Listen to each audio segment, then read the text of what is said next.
सब कुछ एक कासल से शुरू होता बताया गया था। कहा गया था कि जैसे ही कोई डार्क सी स्टेयरकेस उतरता है, वो एक बेहद ग्लूमी और डरावनी जगह पर पहुंचता है। अंदर से एक मैसिव आयरन गेट के पीछे से लड़ाई जैसी आवाजें आ रही थीं। बताया गया कि वही हमारा हीरो था और वो बहुत बुरी हालत में था। कहा गया कि वो यंग लड़का जंजीरों में बंधा था, पूरे शरीर पर जख्म थे और उसके आसपास अजीब टॉर्चर वाले टूल्स बिखरे पड़े थे। फिर बताया गया कि एक व्हाइट हेयर्ड आदमी उसे पकड़कर यह कह रहा था कि लड़का उसे काफी मजेदार लगता है, लेकिन उसी पल उसने एक जलती हुई हॉट आयरन उसके चेहरे के पास ले जाकर प्योर नफरत से उसे जलाना शुरू कर दिया। वो आदमी बोलता रहा कि सारे क्लैन में सिर्फ वही एक लड़का है जिसने अपने घराने की टैलेंट विरासत में नहीं पाई। उसने बिना किसी दया के पूरी बेरहमी से रियान के सीने पर वो जलता हुआ आयरन दबा दिया। बताया गया कि रियान दर्द से चीख रहा था, उस पागल से इंसान के हाथों तड़प रहा था। विलन ये भी कह रहा था कि लड़का भले ही कर्स्ड और टैलेंटलेस हो, लेकिन उसकी जान बड़ी जिद्दी है। कहा गया कि रियान बोल भी नहीं पा रहा था। वो जमीन पर पड़ा पड़ा कुछ मांगने की कोशिश कर रहा था।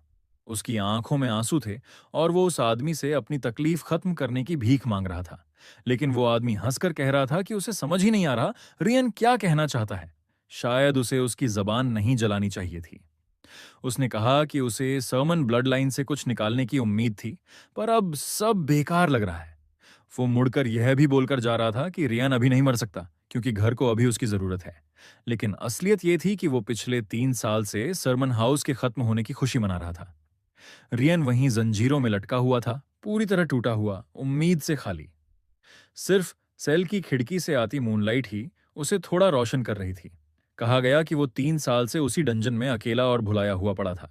फिर उसने याद किया कि उसके कैप्चर को 3 साल हो चुके हैं। उसे अपना घर याद आया, महान और बेहद सम्मानित सरमन फैमिली। कहा गया कि उनका परिवार किंगडम को मॉन्स्टर्स से बचाने वाली मुख्य डिफेंस लाइन था। ये मॉन्स्टर्स शैडो जोन से निकलकर ड्रिया कॉन्टिनेंट पर हमला करते थे। कॉन्टिनेंट की 5 महान फैमिलीज में सरमन हाउस सबसे ताकतवर माना जाता था। लेकिन सब कुछ तब बदल गया जब उसके पिता और बड़े भाई रहस्यमयी तरीके से गायब हो गए। उस मौके का फायदा उठाकर फेडन हाउस ने उन पर हमला कर दिया। वो लोग सरमन परिवार का सब कुछ छीन लेना चाहते थे, खासकर वो सीक्रेट ब्लेसिंग जिसे वो हमेशा से चाहते थे, लेजेंडरी ड्रैगन्स ब्लड। बताया गया कि जिसके भी खून में ड्रैगन्स ब्लड होता, वो 10 साल की उम्र तक 7th सर्कल आर्च बन जाता और 15 तक एक हाईली स्किल्ड मास्टर सोर्ड्समैन भी। लेकिन हमारा प्रोटैगनिस्ट उतना खुशनसीब नहीं था क्योंकि वो कर्स्ड होकर पैदा हुआ था। रियान वो बदकिस्मत एयर था जो न मैजिक चला सकता था, न सोर्ड्समैनशिप सीख सकता था। वो सोचता था कि अगर वो कर्ज ना होता तो शायद सब कुछ अलग होता। फीडन हाउस कभी उसके परिवार को नष्ट नहीं कर पाता और उसे कभी वो दर्दनाक एक्सपेरिमेंट्स और टॉर्चर्स नहीं झेलने पड़ते। लेकिन अचानक उसके विचार रुक गए, जैसे वो रोने रोने से भी ज्यादा थक चुका था। उसी समय उसे महसूस हुआ कि उसके अंदर कुछ बदल रहा है। उसके मन में एक विशाल बीस्ट की छवि उभर आई। रियन को महसूस हुआ कि उसकी लाइफ अब खत्म होने वाली है। उसके शरीर से एक अजीब एनर्जी निकल रही थी। उसकी आंखों से आंसू बह रहे थे क्योंकि उसे लगा कि अब उसे शांति मिल जाएगी।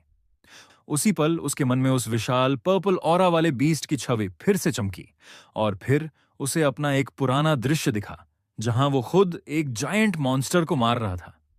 उस विजन में वो बिल्कुल स्वस्थ था, आंखों में आग जैसी डिटर्मिनेशन थी। कहा गया कि वो एक इनक्रेडिबल वॉरियर था, बिना डर के मॉन्स्टर्स की भीड़ से लड़ते हुए। उसका पुराना रूप हर चैलेंज का सामना करने को तैयार दिखता था। उसकी तलवार हर दुश्मन को चीरती जा रही थी। उसने एक विशालकाय जायंट से भी लड़ाई की जो एक ह्यूज एक्स चलाता था और बेहद ताकतवर था। लड़ाई खत्म होने के बाद उसके सामने आसमान में एक सुनहरी चमक से बना हुआ सेलेस्टियल फिगर उतरा। वो फिगर उसे एक अजीब सी मुस्कान और सुपीरियोरिटी की नजर से देख रहा था। बताया गया कि बिना किसी हेजिटेशन के अतीत वाला रियन अपनी तलवारें लेकर उस गोल्डन क्रीचर पर सीधा हमला करने के लिए दौड़ पड़ा। लेकिन कहा गया कि उस गोल्डन क्रीचर ने बस अपनी मुट्ठी भींची और उसके हाथ से एक जबरदस्त पावर निकली। तुरंत ही सुनहरी रोशनी का एक तेज धमाका हुआ जिसने आसपास की हर चीज को मिटा दिया। फिर बताया गया कि उस एंटिटी ने अपना पूरा रूप दिखाया।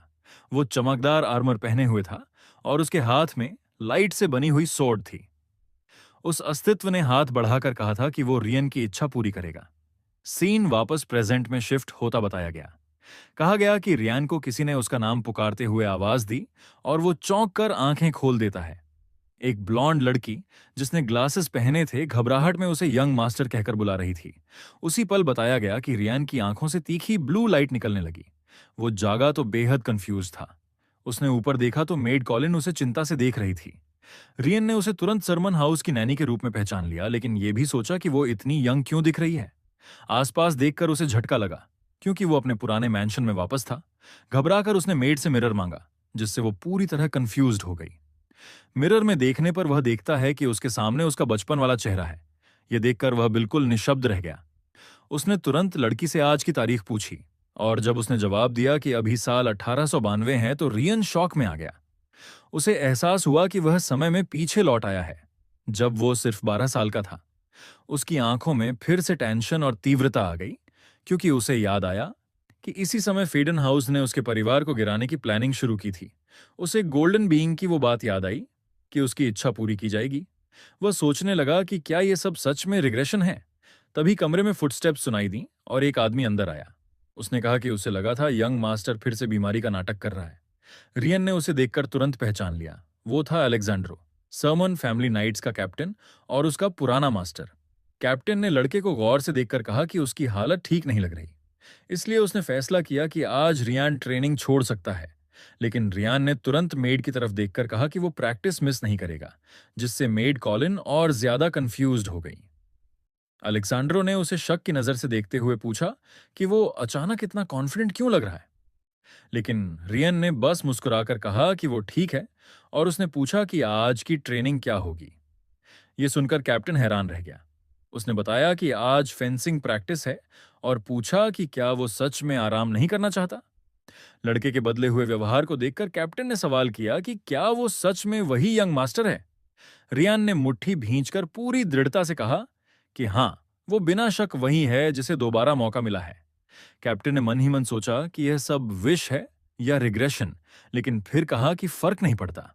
सोड उठाते हुए उसने सुझाव दिया कि ट्रेनिंग छोड़कर चलो, सीधे मॉन्स्टर्स का शिकार करते हैं। रियन की आंखों में डिटर्मिनेशन थी। वो सोच रहा था कि अब उसे सब कुछ सही करने का मौका मिला है। कुछ समय बाद मैंशन के बाहर ट्रेनिंग की तैयारी बताई गई। उसी दौरान रियान के सामने एक स्टेटस विंडो उभर आई, जिसमें उसकी एट्रीब्यूट्स बहुत कम दिख रही थीं। उसे राहत हुई कि कर्स्ड बॉडी होने के बावजूद उसे ये विंडो मिल सकती है। तभी अलेक्जेंड्रो ने आकर बताया कि ट्रेनिंग के लिए मॉन्स्टर तैयार है। वे मैंशन के कोर्टयार्ड वाले बड़े ट्रेनिंग अरीना की तरफ बढ़े। वहां उसका ओपोनेंट एक भयानक गॉब्लिन बताया गया, जो जंजीरों में बंधा हुआ भी गुस्से से चीख रहा था। लेकिन कहा गया कि गॉब्लिन ने अपनी रिस्ट्रेंट्स एक झटके में तोड़ दी और रियान पर हमला करने के लिए झपटा। गॉब्लिन पूरी ताकत से रियान की तरफ भाग रहा था, और रियान लड़ाई के लिए खुद को तैयार कर रहा था। दूर खड़े अलेक्जेंड्रो और कॉलिन दोनों यंग मास्टर को लेकर बेहद चिंतित थे। मेड ने तो डरते हुए कहा कि उसे ट्रेनिंग रोकनी चाहिए, क्योंकि रियन तो गॉब्लिन को देखकर ही हमेशा बेहोश हो जाता है। लेकिन रियन ने काल्मली कहा कि कॉलिन सही कह रही है। वो पुराना रियन सच में ऐसे ही करता था, पर वो कल तक था। उसने आंखें बंद की। चेहरे पर काल्मनेस और दिल में डिटर्मिनेशन था। फिर मुस्कुराते हुए कहा कि अब उसे सब समझ आ गया है। उसी समय उसके सामने सिस्टम अलर्ट आया। कर्स एक्टिवेट हो रहा था। उसके अंदर मॉन्स्टर्स का डर अचानक कई गुना बढ़ गया। उसे समझ में आया कि वो हमेशा जिस डर से जकड़ा रहता था, वो डीमन किंग की कर्स का असर था। रियन के फिर से फ्रीज होने पर कैप्टन अलेक्जेंड्रो ने निराश होकर कहा कि अब बस बहुत हो गया। उसने ट्रेनिंग यहीं खत्म करने की कोशिश की। बताया गया कि रियान पीछे हटने को तैयार नहीं था। उसने जोर देकर कहा कि वो अभी रुकने वाला नहीं है। वह एक कदम आगे बढ़ा और चिल्लाते हुए कहा कि यह उसके लिए अभी भी काफी नहीं है। उसी वक्त गॉब्लिन ने मौके का फायदा उठाया और फिर से उस पर हमला करने के लिए झपटा। रियान डर से जड़ हो गया था, लेकिन वे कर्स की पकड़ से खुद को छुड़ाने की कोशिश कर रहा था। उसके पैर ऐसे लग रहे थे जैसे डर की वजह से जमीन में धंस गए हों। उसने खुद से कहा कि अब वो पहले जैसा नहीं है, और एक साधारण गॉब्लिन को हराना उसके लिए कोई बड़ी बात नहीं। वह सोच रहा था कि भविष्य में जिस डरावने खतरे का उसने सामना किया था, उसके सामने यह कर्स कुछ भी नहीं है। गॉब्लिन तेजी से उसकी तरफ बढ़ रहा था। उसकी आंखों में गुस्सा जल रहा था। उसी समय रायन के दिमाग में उस गोल्डन बीइंग की छवि दोबारा चमकी, जिसने उसे समय में पीछे भेजा था। बताया गया कि उस अस्तित्व का सामना करते वक्त जो डर उसने महसूस किया था, वो आज के डर से कहीं ज्यादा था। इसी याद ने रियान को हिम्मत दी। उसने आखिरकार खुद को कर्स की बेड़ियों से छुड़ा लिया और पूरी ताकत से अपनी तलवार ऊपर उठाई। एक ही तेज, सटीक वार में उसने गोब्लिन को सीधा चोट मारी। दूर खड़े एलेक्जेंडर और कॉलिन हैरानी से उसे देखते रह गए। उन्हें यकीन नहीं हो रहा था कि उन्होंने क्या देखा। फिर सिस्टम से एक नोटिफिकेशन आया जिसमें बताया गया कि उसने कर्स को ओवरकम कर लिया है और उसकी लेवल कम हो गई है। सिस्टम ने यह भी कहा कि इस लड़ाई के बाद अब उसे मॉन्स्टर से डर नहीं लगेगा। उसका पूरा डिमीनर बदल चुका था, चेहरा गंभीर, कॉन्फिडेंट और पूरी तरह स्थिर। उसने अपने मास्टर की तरफ मुड़कर असली सोड मांगी ताकि वह सही मायने में लड़ सके। मास्टर ने चिंता जताई कि क्या वो सच में असली वेपन संभाल पाएगा, लेकिन रियन ने उसे एक कॉन्फिडेंट मुस्कान दी। अलांद्रो अंदर से भावुक हुआ और उसने सोचा कि यंग मास्टर आखिरकार सच में एक मर्द बन गया है। गॉब्लिन अब भी जिंदा था, लेकिन बहुत बुरी तरह घायल। रियन ने नई तलवार पकड़ी और क्रीचर को पूरी तरह खत्म करने की तैयारी की। बिना किसी हिचक उसने अंतिम निर्णायक वार किया और राक्षस की जान समाप्त कर दी। कैप्टन ने कॉलिन से कहा कि वह ध्यान से देखे, क्योंकि सरमन फैमिली में आज एक नई रोशनी उभर रही है। उसने दावा किया कि यह लड़का बिना किसी शक के सरमन हाउस का अगला हेड होगा। बाद में अपने कमरे में लौटकर रियन दिन भर की घटनाओं पर सोच रहा था। उसने चेहरे पर पानी छिड़का, अभी भी अपने अतीत में लौट आने को समझने की कोशिश कर रहा था। विंडो में दिखती अपनी रिफ्लेक्शन में उसने अपने छोटे रूप को देखा। उसने सोचा कि स्टेटस विंडो और सिस्टम की मदद वाकई बेहद असरदार थी। उन्हीं की वजह से वह कर्स को हरा पाया और साबित कर दिया कि वो मजबूत बन सकता है। लेकिन उसने स्टेटस विंडो दोबारा खोली ताकि एक जरूरी बात चेक कर सके। बताया गया कि उसे एक्सपीरियंस पॉइंट्स मिले हैं, लेकिन बहुत ही कम। उसे फ्रस्ट्रेशन हुआ क्योंकि उसे लेवल अप करने के लिए हजारों गॉब्लिन्स को हराना पड़ेगा। उसे जल्दी करनी थी क्योंकि उसके परिवार के डाउनफॉल का दिन नजदीक आता जा रहा था। अपनी रिफ्लेक्शन देखते हुए उसे अपने भविष्य वाला खुद नजर आया। अब उसे पता था कि कर्ज हराया जा सकता है, लेकिन उसने फिर स्टेटस स्क्रीन की तरफ देखा, ये जानते हुए कि उसे यह मौका बिल्कुल नहीं गंवाना चाहिए। उसने अपने परिवार की स्थिति पर भी सोचा। 2 साल हो चुके थे उसके पिता और भाइयों को गायब हुए। सरमन हाउस बस एक धागे की तरह अपनी महान स्टेटस पर टिका हुआ था। अच्छे से पता था कि दुश्मन कभी भी हमला कर सकते हैं। मुट्ठी भींचकर उसने खुद से कहा कि उसके पास लेवल अप करने का एक तरीका है। उसके होंठों पर हल्की मुस्कान आई और उसके हाथ में ब्लू ऑरा चमकी। उसने कहा कि अब समय है सेकंड मेथड को आजमाने का। थोड़ी देर बाद बताया गया कि एक लाल बालों वाली मास्क पहने महिला कमरे में आई। सीन मैंशन के एक खूबसूरत कमरे में शिफ्ट हुआ जहां वे दोनों बैठे थे। महिला ने कहा कि उसने गॉब्लिन हंट की कहानी सुन ली है, लेकिन उसने पूछा कि उसने उसे मैजिक ट्रेनिंग से क्यों बुलाया।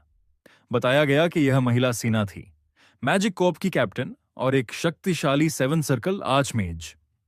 उसने रियान पर घमंड का आरोप लगाया और कहा कि एक गॉब्लिन मार लेने से मैजिक आसान नहीं हो जाता। उसने याद दिलाया कि उसका मैजिक ट्रेनिंग इसलिए रोका गया था क्योंकि उसमें टैलेंट नहीं था। रियान ने माना कि यह सच था, लेकिन उसने यह भी समझाया कि कर्स ने उसकी सारी प्रतिभा छीन ली थी और उसे मना महसूस ही नहीं होने देती थी। उसने कहा कि यह सब कल तक सच था और फिर पूछा कि अगर अब वह मना महसूस कर सकता है तो क्या होगा। सीना उसकी बात सुनकर पूरी तरह शॉक में पड़ गई, कुछ बोल ही नहीं पाई। उसी वक्त टेबल पर रखा टी कप चमकने लगा, एक तेज गोल्डन लाइट में, और फिर महिला ने अपनी इमेंस फेरी ऑरा निकाल दी, जिसके पीछे एक ड्रैगन का रूप उभर आया। सीना ने उसे कहा था कि अब वो अपनी आंखें खोल सकता है, क्योंकि उसने माना से एक ऐसा चित्र बनाया था जो सिर्फ माना यूजर्स को दिखाई देता है। फिर उसने उसे चैलेंज किया था कि अगर उसकी बात सच है तो वो बताकर दिखाए कि उसने क्या ड्रॉ किया है। रायन ने शांत होकर कहा था कि वह एक ब्यूटीफुल रेड ड्रैगन है, और यह सुनकर सीना पूरी तरह स्टन्ड रह गई थी। उसने हिचकिचाते हुए स्वीकार किया था कि लड़का बिल्कुल सही है।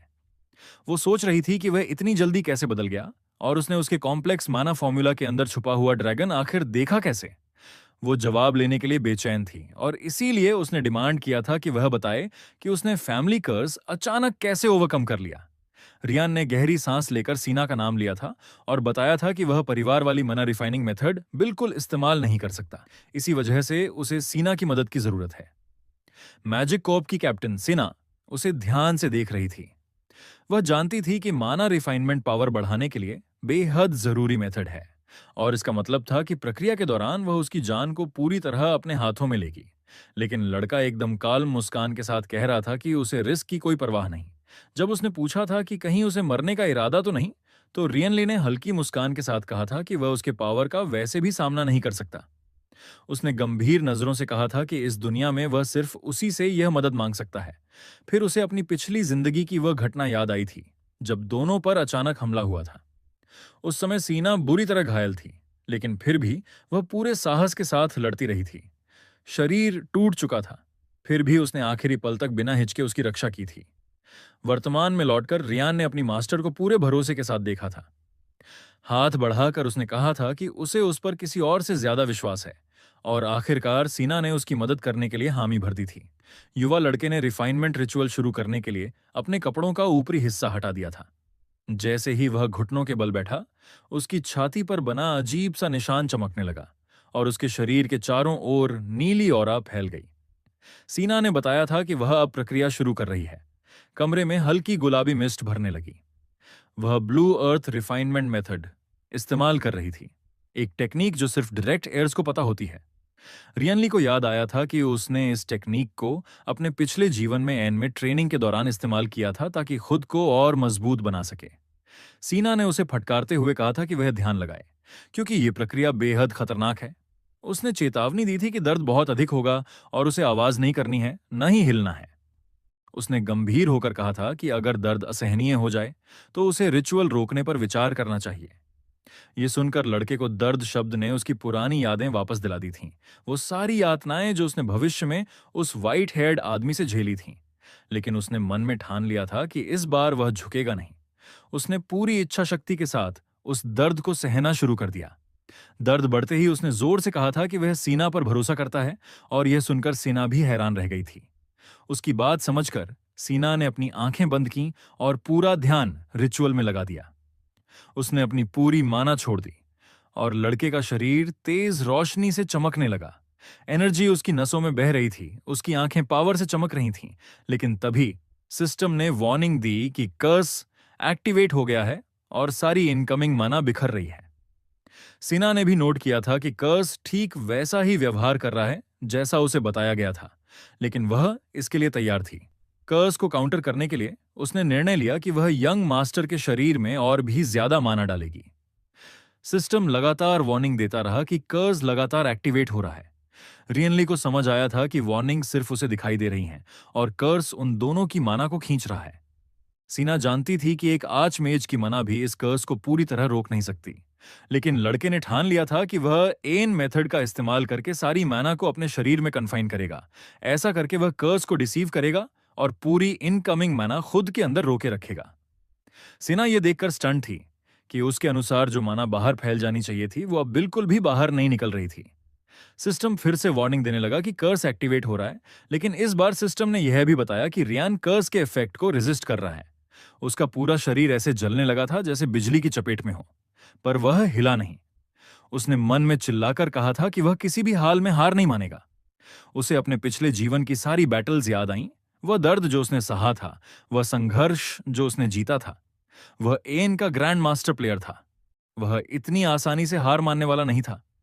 रियान को ऐसा महसूस हुआ था कि उसकी माना की समझ इस दुनिया के किसी भी इंसान से कहीं आगे है।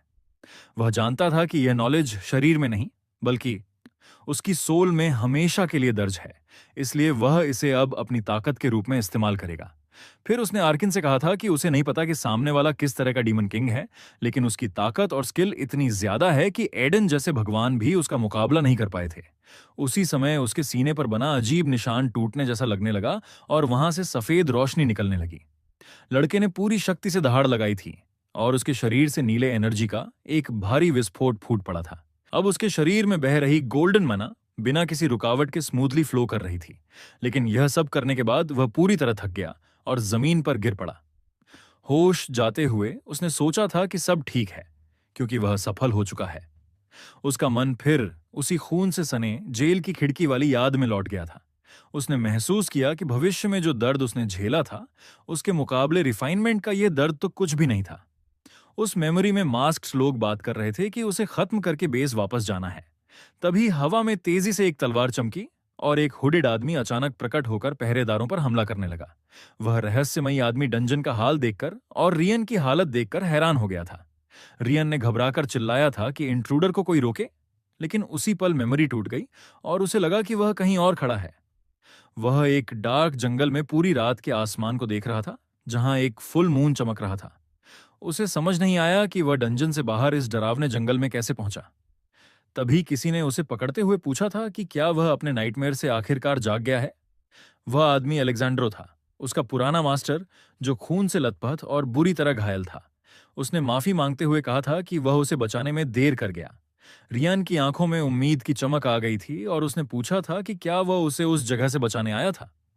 लेकिन अलेक्जेंड्रो ने सिर्फ दुख भरी नजर से नीचे देखा। उसकी पीठ में कई तीर धंसे थे। उसने लड़के को गले लगाते हुए फिर से माफी मांगी और वहीं उसके हाथों में दम तोड़ दिया। अपने मास्टर को इस तरह मरते देखकर रियान चीख पड़ा था और टूटकर रोने लगा था। उसी दर्द के बीच वह अचानक जाग गया। वह अपने बिस्तर में था। उसे एहसास हुआ कि वह सिर्फ एक भयानक सपना था। माना रिफाइनमेंट सफल हो चुका था, लेकिन उस याद ने उसका मूड खराब कर दिया था। उसे अपने साथी भी याद आए, जो भविष्य में मारे गए थे, लेकिन अब उसके पास सब बदलने का मौका था। अपने हाथ में मना की एक बॉल बनाते हुए उसने सोचा था कि यह शक्ति उसे छुपानी होगी, खासकर फैटन फैमिली से, क्योंकि वह अभी उनसे मुकाबला करने लायक मजबूत नहीं है। अगले दिन वह अपने बिस्तर में उठा और पास में सीना और अलेक्जेंड्रो बैठे थे।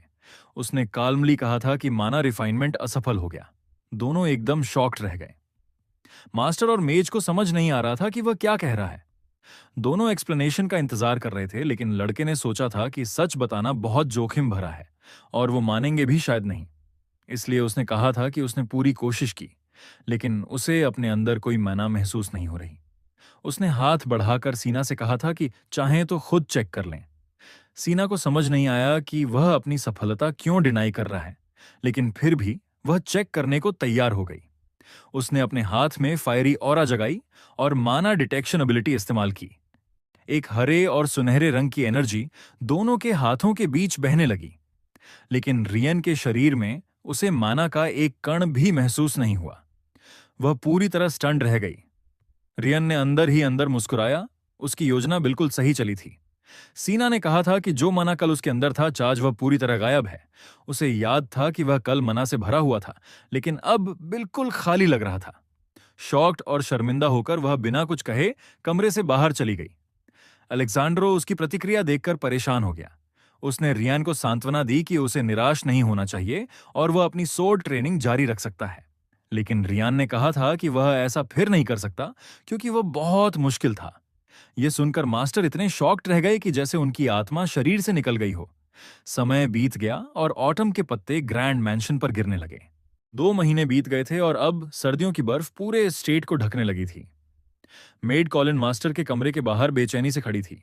वह दुखी थी क्योंकि यंग मास्टर एक बार फिर अपने कमरे से बाहर नहीं निकला था। घर के मुखिया के गायब होने के बाद सारी जिम्मेदारी सिर्फ मैडम पर थी और वह अकेली सब संभालने की कोशिश कर रही थी। तभी एक बटलर ने कॉलिन से पूछा था कि क्या लड़का आज भी कमरे में ही रहने वाला है। उसने कहा था कि यंग मास्टर को कैप्टन की बात माने हुए पूरे 3 महीने हो चुके हैं। एक और मेड ने कहा था कि आखिर में यह सब बस एक मोमेंट्री इमेजिनेशन ही था। लेकिन कॉलिन ने तुरंत यंग मास्टर का बचाव किया था। उसने कहा था कि वह केवल सबकी उम्मीदों पर खरा उतरने की कोशिश कर रहा था। वह गुस्से में चिल्लाई थी कि उनकी यह गॉसिप सर्मन हाउस की बर्बादी को और तेज कर रही है, क्योंकि उसे घर में ही नहीं बल्कि पूरे किंगडम में यूजलेस कहा जा रहा है। कॉलिन नाराज थी कि लोग सिर्फ 12 साल के एक बच्चे को इतनी भयानक बातें कह रहे हैं, लेकिन बाकी स्टाफ ने जवाब दिया था कि सर्वेंट्स एक एक करके नौकरी छोड़ रहे हैं। उन्होंने फिर कॉलिन से पूछा था कि वह अब इस सिचुएशन के बारे में क्या करने वाली है। इसी बीच प्रतियोगिता खाना खा रहा था और उसे भोजन में कुछ गड़बड़ महसूस हुई। उसने माना कि खाने की क्वालिटी गिर रही है, जो फाइनेंशियल परेशानी का साफ संकेत था। वह एक विकेड मुस्कान के साथ सोच रहा था कि सब कुछ उसकी योजना के हिसाब से ही हो रहा है। उसे याद आया कि उसका पुराना कमजोर खुद परिवार को बचाने की कोशिश में पूरी दौलत बर्बाद कर देता, लेकिन अब एन की एक्सपीरियंस के साथ उसके पास कहीं बेहतर स्ट्रैटेजी थी। वह सही वक्त का इंतजार करेगा। जब दुश्मन अपनी गार्ड नीचे करेगा तब वह वॉर करेगा। परिवार का डाउनफॉल उसके पिता और बड़े भाइयों के गायब होने से शुरू हुआ था। जो ट्रेनिंग ग्राउंड कभी सैनिकों से भरा रहता था, अब लगभग खाली था। अब वहां सिर्फ कुछ अनमोटिवेटेड नाइट्स और सर्वेंट्स बचे थे। जो नोबल्स पहले अगले लीडर से दोस्ती करने आते थे, वे भी आना बंद कर चुके थे। सबने परिवार की हालत देखकर अपनी आंखें फेर ली थीं और चुपचाप चले गए थे। इस केओस का फायदा उठाकर लड़का आसानी से अपनी लोनर वाली एक्ट दिखा सकता था, बिना किसी को शक हुए। लेकिन डाउनफॉल उसकी उम्मीद से थोड़ा धीमा चल रहा था, इसलिए उसे और सावधानी बरतनी थी। अचानक कॉलिन उसके कमरे में घुसी थी और घबराहट में उसका नाम पुकारने लगी। उसने बताया कि ट्रेनिंग का समय हो गया है और नाइट्स का कैप्टन इंतजार कर रहा है। यंग मास्टर ने बोर सा चेहरा बनाया और क्लियरली ट्रेनिंग पर जाने में कोई दिलचस्पी नहीं दिखाई। उसने कंबल सिर पर खींचकर कहा था कि उसे माफ किया जाए, लेकिन इस बार कॉलिन ने मानने से इनकार कर दिया। उसने गुस्से में पूरा कंबल झपाटकर खींच लिया और लड़का हैरान रह गया। बिना किसी दया के कॉलिन ने उसे उठाया और जबरदस्ती ट्रेनिंग ग्राउंड की तरफ ले जाने लगी। उसकी आंखों में डिटर्मिनेशन साफ दिख रहा था। वह चिल्लाई थी कि वह सरमन हाउस को कभी नहीं छोड़ेगी। उसे वो दिन याद आया जब यंग मास्टर एक बेबी था। लड़का इस हालत पर हल्का सा हंस दिया। उसे सच में बोरों की तरह उठाकर ले जाया जा रहा था। ट्रेनिंग ग्राउंड पर पहुंचकर उसे एक और सेशन के लिए मास्टर अलेक्जेंड्रो के सामने खड़ा कर दिया गया।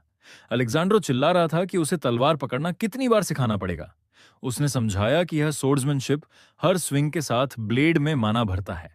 लड़का बोर सा एक्सप्रेशन लिए सोच रहा था कि उसका मास्टर भी अभी तक हार नहीं माना।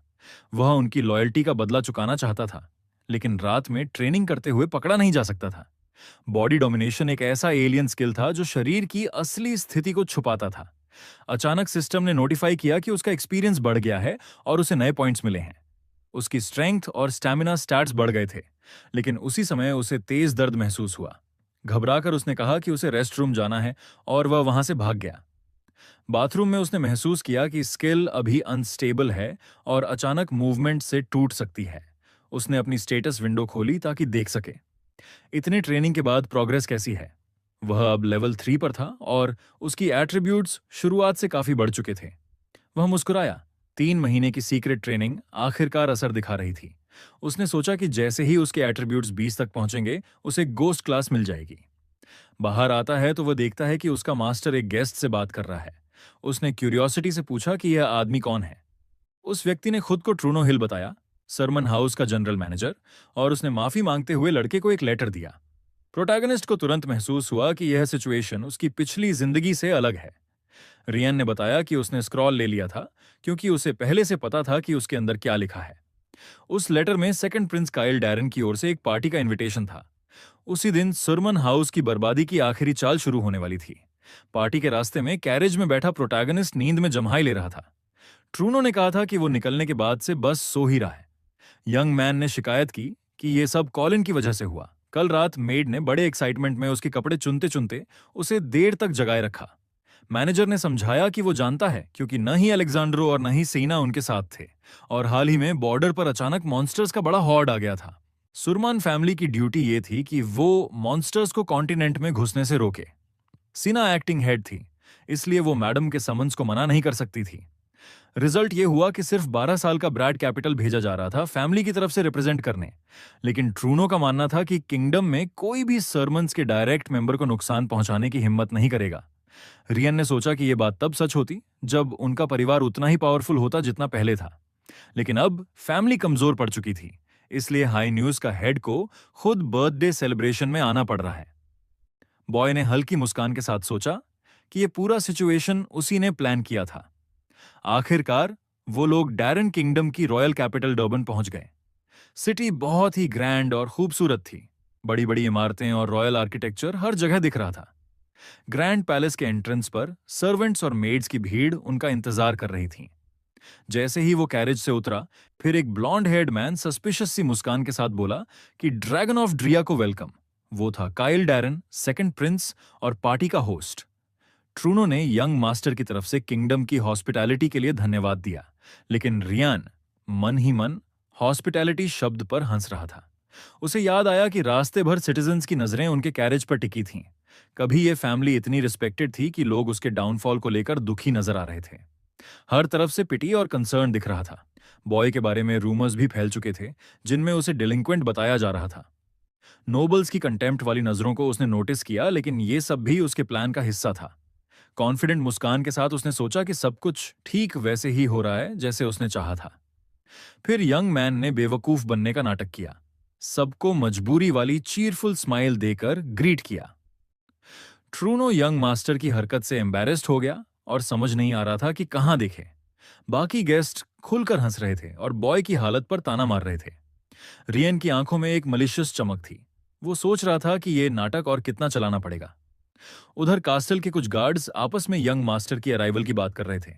बताया गया कि वो लोग एक हफ्ता पहले ही आ गए थे ताकि फेस्टिविटीज के दौरान बॉय की रक्षा कर सकें। वो उसे पहले से नोबल्स के बीच घुमाना चाहते थे, लेकिन ऐसा कुछ नहीं हुआ। एक गार्ड ने कहा कि यंग मास्टर तो सही से ग्रीटिंग भी नहीं कर पाया था और आने के बाद से उसने अपने कमरे से बाहर कदम तक नहीं रखा, जिससे सब परेशान थे। एक गार्ड ने शिकायत की कि पार्टी में अच्छा खाना, ड्रिंक्स और खूबसूरत महिलाएं हैं, लेकिन बॉय बाहर ही नहीं निकल रहा। कैप्टन ने गुस्से में नए रिक्रूट को भेजा कि जाकर समझाए, और रिक्रूट वापस आकर बोला कि यंग मास्टर आज की बैंक्वेट में जाएगा और एस्कॉर्ट की रिक्वेस्ट की है। रियन ने बताया कि पिछले कुछ दिन उसे बिना डिस्टरबेंस के ट्रेनिंग करने मिले। विंडो के बाहर देखते हुए उसने सोचा कि बैंक्वेट में जाना गार्ड्स की खातिर नहीं, उसका अपना एक बड़ा मकसद है। वो ये मौका बिल्कुल नहीं छोड़ेगा। उसे पता था कि आज वो आदमी आने वाला है, वो आदमी जिसने फ्यूचर में उसे बहुत टॉर्चर किया। सन्स फैटन, उनके परिवार का स्वॉर्न एनिमी। रॉयल बैंक्वेट में माहौल बहुत लाइवली और सेलिब्रेटरी था। तभी अनाउंसर ने लाउड वॉइस में घोषित किया, यंग मास्टर सन्स फैटन आ गया है।